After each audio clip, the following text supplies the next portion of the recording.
कि आपके ऊपर ये मुखालिफ जो ये इल्ज़ाम लगाते हैं जी कि आप एक कोच भी हैं और बड़े बड़े क्रिकेटर, मैंने पहले कहा हम मानते हैं कि आपने बड़े बड़े प्रोडक्ट दिए पाकिस्तान को, लेकिन उसके अलावा भी आप एडमिनिस्ट्रेशन में थोड़े से एक्टिव नज़र आते हैं। चाहे शकील शेख के साथ आप करीब हैं, फिर ये भी कहा जाता है कि आप कोर्ट्स में भी जाते हैं इस रजीम के खिलाफ, शायद आप कोर्ट में गए, फिर आपके भाई जो है वो एबटाबाद रीजन से जो है प्रेसिडेंट आ रहे थे। इन सब का समअप कर लीजिएगा, फिर थोड़ी सी हम श्रीलंका के ऊपर बात करते हैं। सबूत है कि मैं एडमिनिस्ट्रेटर का पार्ट होता तो मैं आज कहीं और होता, यहाँ ना होता। नंबर 1, मैं कहीं पाकिस्तान अंडर-19 का कोच होता, कहीं बैठ के NCA में बैठ के लाखों रुपए तनख्वाह ले रहा होता, यहाँ जलील ना हो रहा हो किसी रीजन के अंदर। बड़ा मुश्किल काम है।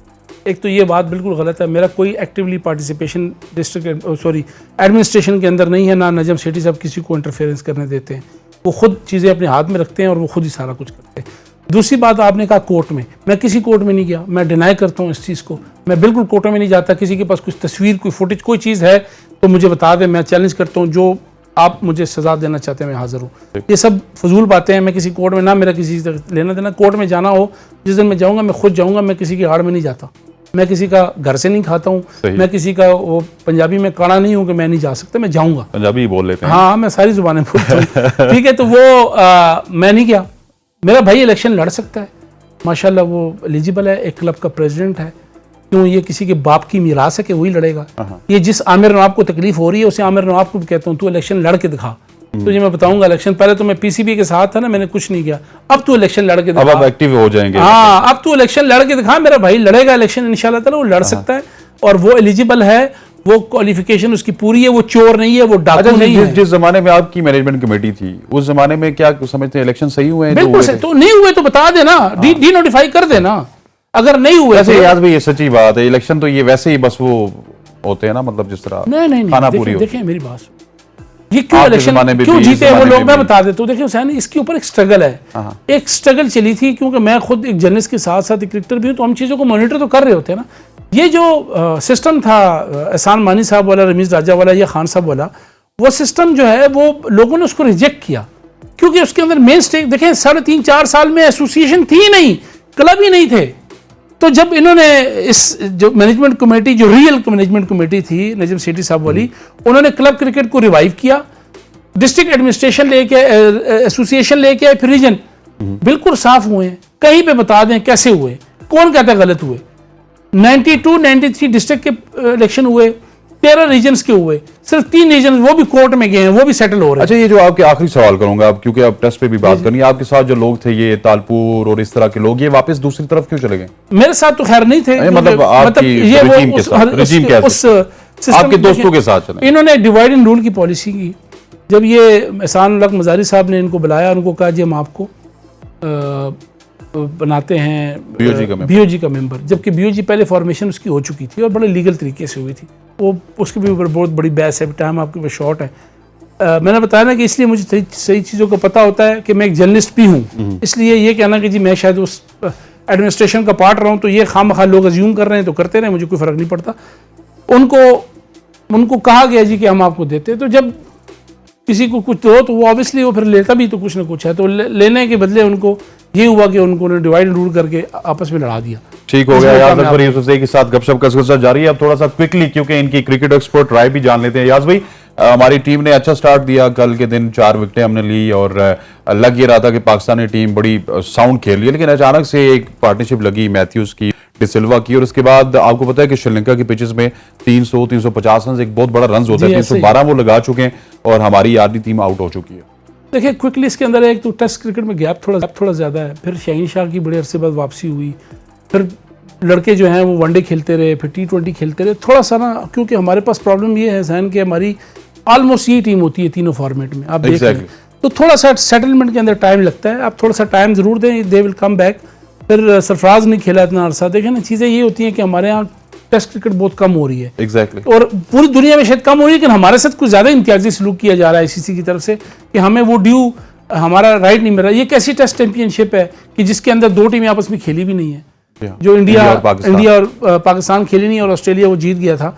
तो कहने का मकसद ये है कि ये जो बाइसेंस है इसको ख़त्म करना पड़ेगा। दूसरी जहाँ तक है श्रीलंकन पिचेस की, तो आपको मालूम है कि वो पिचेस स्लो पिचेस है और बाद में जाके उसमें काफ़ी टर्न भी होता है, जैसे आपने देख भी लिया कि हमारे थोड़ा स्ट्रगल भी कर रहे हैं स्पिनर्स के ऊपर भी।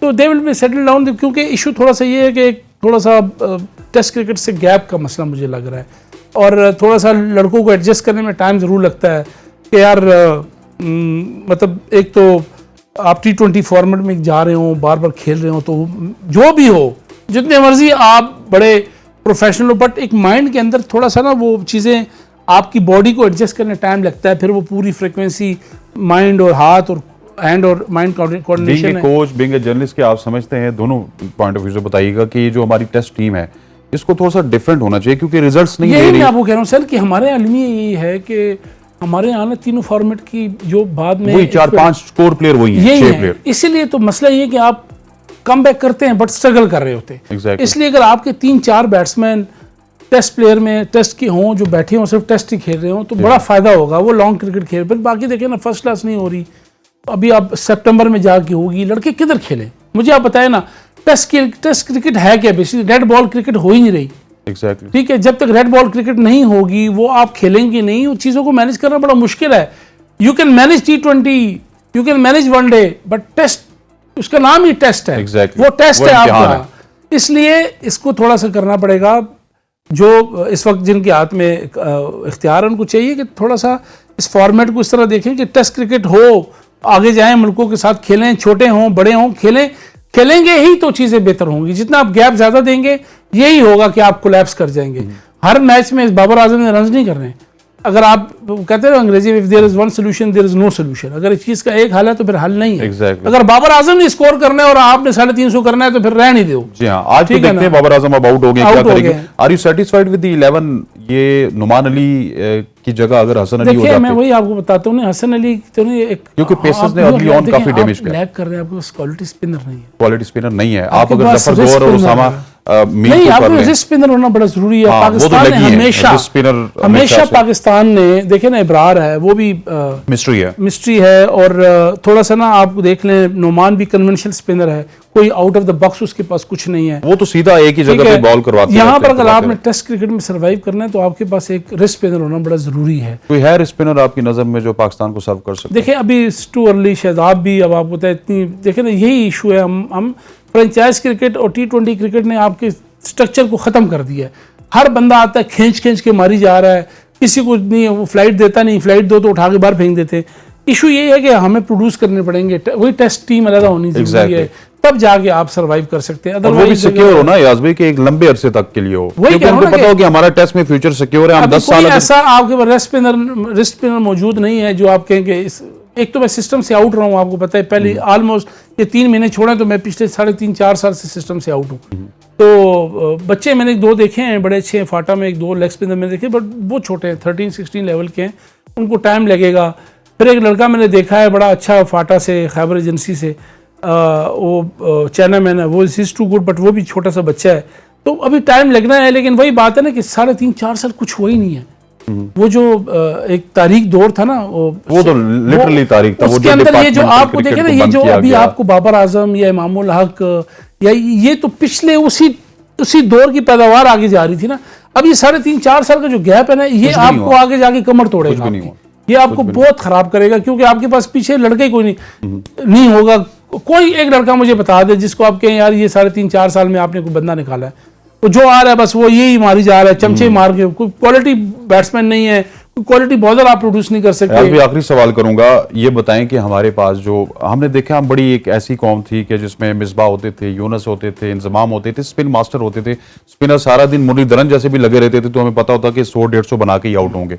अब स्पिनर्स को खेलने के लिए इस पूरी टीम में मुझे सरफराज नजर आ रहा है, इसकी क्या रीजन है? हम स्पिन को भी नहीं अच्छा नहीं कि आपके अपोनेंट स्पिनर ही नहीं है, आप किसको खेलेंगे? हाँ। यही मैं कह रहा हूँ कि जब मतलब डोमेस्टिक में भी स्पिनर्स का हाँ, योगदान है। आपके पास देखें, जब तक हुसैन क्वालिटी स्पिनर नहीं होगा ना, डोमेस्टिक क्यों होती है?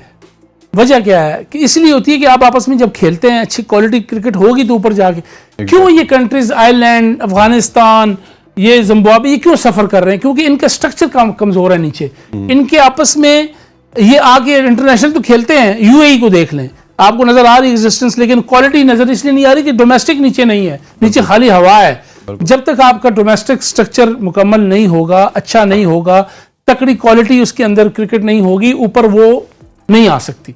तो फिर क्या खाक, आप जब आपके पास नीचे अच्छा स्पिनर नहीं है तो उसको, उस लड़के ने कहाँ खेलना है? उसको टेस्ट में आके खेलना है, तो एक्सपोज हो जाएगा।